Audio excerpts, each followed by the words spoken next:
இன்றைய கால மனிதர்களின் நிலை எப்படிப்பட்டதென்றால் பெருமையற்றவர்களாகவே இருக்கின்றனர்.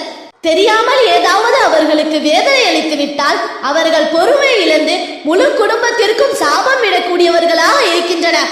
அப்படி சாபம் விடுதல் என்பது கூடாது என்பதை விளக்கும் வண்ணம் பின்வரும் சம்பவம் விளக்குகிறது, கேளும். பெருமானார் ஸல்லல்லாஹு அலைஹி வஸல்லம் அவர்களுக்கு உஹது யுத்தத்தில் உடம்பு முழுவதும் காயம் ஏற்பட்டு ரத்தம் வடிய ஆரம்பித்தது. அப்போது அருகில் இருந்த சஹாபாக்கள் பெருமானார் ஸல்லல்லாஹு அலைஹி வஸல்லம் அவர்களை பார்த்து, நாயகமே, உங்களை இந்த நிலையில் ஆக்கிய எதிரிகளை சபியுங்கள் என்று கேட்டுக்கொண்டனர்.